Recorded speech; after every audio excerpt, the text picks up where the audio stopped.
Yahoo, minasan, welcome back again with Mr. Ken di sini. One Piece chapter 1063 akhirnya udah rilis kemarin malam di Manga Plus. Well, karena manganya udah rilis, monggo, without getting long again, it's time to react new chapter, okay? Let's go! Judul chapter terbaru, versi resmi atau Manga Plusnya, Keluargaku Satu-Satunya. Ya, judul kali ini udah jelas mengarah ke Bonnie, yang kembali bertemu dengan salah satu pacifista dalam wujud ayahnya yang sedang menggunakan seragam polisi. Di momen itu meski Bonnie sendiri mengetahui kalau makhluk yang ada di hadapannya bukanlah ayah aslinya, namun tetap saja karena keluarga yang tersisa hanyalah tinggallah Kumaya, maka Bonnie tidak bisa melakukan apapun terhadap pacifista tersebut. Bahkan Bonnie memohon ke Luffy untuk tidak membalas serangannya. Next, di chapter kali ini kita masih dikasih cover story tentang Gearma Double Six Perjalanan Tanpa Emosi, yang gak disangka-sangka udah sampai ke volume 21 dengan judul Puding Diculik. Yaps, cover story itu dilengkapi dengan gambar Charlotte Cracker yang membeku dan di belakangnya ada Brule yang terlihat menangis karena Puding ternyata berhasil diculik. Well, cover story kali ini sebenarnya terasa sangat menarik sekali karena entah mengapa Mr. G sendiri ngerasa kalau cover story untuk chapter terbaru kali ini berhubungan langsung dengan isi cerita yang ada di cover story-nya. Bagi Mr. Kea, dari cover story dan chapter 1063 aja, kita udah bisa menebak langkah apa yang sedang coba diambil oleh bajak laut Kurohige sebenarnya. Karena kalau emang benar dua orang menyusup ke kota coklat adalah Aokiji dan satu kru Kurohige lainnya, maka melihat Puding yang ternyata menjadi target mereka, dari sini kita tahu ya, membantu seseorang untuk sampai ke pulau terakhir karena kemampuan yang diidam-idamkan oleh Big Mom namun belum bangkit itu emang menjadi salah satu kelebihan dari suku mata tiga di One Piece yang bisa membangkitkan kemampuan Voice of Ulting. Walau emang masih belum tahu bagaimana cara kerja dari kemampuannya, tapi banyak yang menganggap kalau kemampuan itu bisa membantu seseorang mendengar segala macam suara dan berarti itu semua ya termasuk ke suara spiritual yang mungkin bisa dikeluarkan oleh batu poneglyph. Ditambah momen di akhir chapter 1063 yang memperlihatkan bajak laut Kurohige yang mengincar Lau dan krunya. Ternyata salah satu tujuan mereka juga adalah untuk mengambil salinan rod poneglyph yang dimiliki oleh Lau, termasuk yang dia dapatkan dari Kaido, karena Tit sendiri ya yakin kalau sang raja binatang buas pasti memiliki salah satunya. Cuman yang menarik sebenarnya adalah bagaimana cara Lau menerima tantangan itu, karena Lau berkata winner takes all atau yang menang boleh mengambil semuanya. Sekilas perkataan dari Lau itu mungkin tidak terdengar aneh guys, namun bukankah ungkapan itu hanya dikatakan ketika kedua belah pihak emang sama-sama mempertaruhkan sesuatu? Sehingga kalau Lau mempertaruhkan salinan poneglyph yang dia miliki, berarti di sisi lain apakah seorang Marshall D. Tits juga memiliki salinan rod poneglyph? Karena kita tahu sampai saat ini ya satu rod poneglyph terakhir masih belum diketahui keberadaannya. Ya, pada intinya bisa dibilang kalau Kurohige sedang memerintahkan para anak buahnya untuk segera mendapatkan segala yang dibutuhkan untuk sampai ke Love Cell. Maka dari itu mulai dari semua salinan rod poneglyph ditambah orang yang bisa membacanya, semua hal itu sedang menjadi prioritas utama bagi kru Kurohige saat ini. But sepertinya semua rencana yang sedang dijalankan oleh kru Kurohige ini terasa sangat terukur sekali. Mengingat kalau sebelumnya terjadinya peperangan di negeri Monokuri, kita sendiri tahu kan kalau apa yang menjadi tujuan seluruh krunya Tit saat itu adalah mendapatkan buah iblis. Makanya mulai dari Jesus Bargis atau Shiryu perlahan-lahan mulai diperlihatkan mencari kekuatan yang cocok untuk mereka. Hingga puncaknya di chapter kali ini kita bisa mengetahui kalau 4 anak buah yang dibawa oleh Kurohige saat berhadapan dengan Lau, keempatnya udah memiliki kekuatan buah iblisnya masing-masing. Mulai dari Bargis yang memakan buah iblis Riki Rikunomi yang ngasih dia kekuatan layaknya manusia super karena memiliki kekuatan luar biasa, ya seperti Superman tapi tanpa mata lasernya. Atau Van Augur yang terlihat bisa memindahkan atau menteleportasikan orang ke tempat yang bisa dia lihat. Begitupun dengan Dokyu yang memiliki kekuatan buah iblis untuk memberikan wabah kepada orang lain.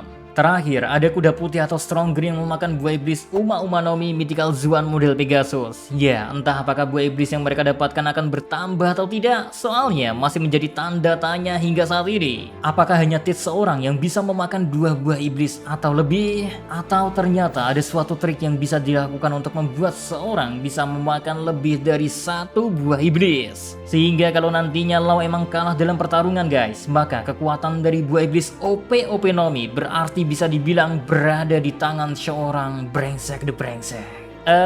Entah bakalan seperti apa memang akhir dari bentrokan keduanya ini. Apakah Lau seorang bisa menyolo hampir setengah dari krunya Kurohige? Wow, sebuah pertanyaan yang sangat sulit untuk dijawab. Mengingat harusnya ya perbandingan kru milik Lau aja nggak bisa dibantah. Dia jauh berada di bawah krunya Kurohige. So, kalau emang bentrokan ini melibatkan seluruh kru dari kedua kelompok bajak laut, maka bisa dikatakan kalau di atas angin harusnya Teach emang bisa mengungguli kekuatan dari Lau dan krunya. Jadi, bisa kita anggap kalau semua clue tentang salinan rod poneglyph yang dimiliki oleh Lau akan berpindah ke tangannya Teach. But emang masih belum dipastiin bakalan seperti apa pertarungan antara dua kelompok bajak laut yang sedang mengincar sebuah era baru ini. Karena Lau sendiri aja udah membuktikan kemampuannya saat melawan Yonko Big Mom. Meski pertarungan itu harus kita akui bisa dimenangkan karena Big Mom terlalu meremehkan Lau dan ada Kid juga di samping Lau. Tapi perkembangan haki Lau yang semakin kuat tentu udah berhasil dia buktikan seperti saat dia melepaskan diri dari wabah yang dikeluarkan oleh Dokyu. Yang mana salah satu wabahnya bisa merubah seseorang menjadi wanita. Haki sendiri kayaknya emang mau semakin diangkat oleh Oda Sensei guys. Atau mungkin lebih ditekankan lagi kalau gak cuma haki raja saja yang benar-benar berguna dan berbahaya. Karena kalau diperhatikan dari kilatan petir warna putih dan cara Lau mematahkan wabah dari Dokyu, harusnya kemungkinan besar haki Busosoku yang digunakan. Makanya menarik untuk ditunggu apakah Lau akan langsung dalam mode awakeningnya sejak awal, atau Teach ternyata terlalu kuat untuk Lau yang saat ini? Ya jawabannya memang masih harus sabar kita tunggu, dan pastinya jangan hilangin juga ya kemungkinan kalau bakal ada pengganggu di pertarungan keduanya nanti. Sekuper gaban kah?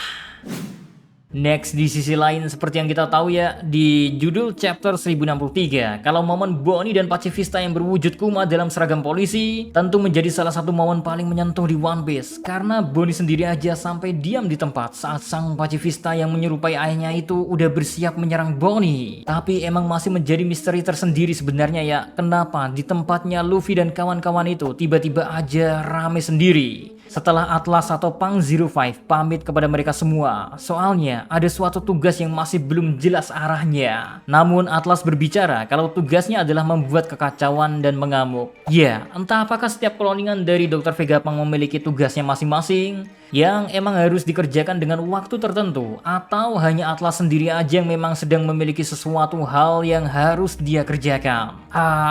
Cuman yang lebih menarik buat dibahas sebenarnya ya, sedikit detail menarik pada momen flashback Bonnie yang bersama Kuma ketika masih kecil.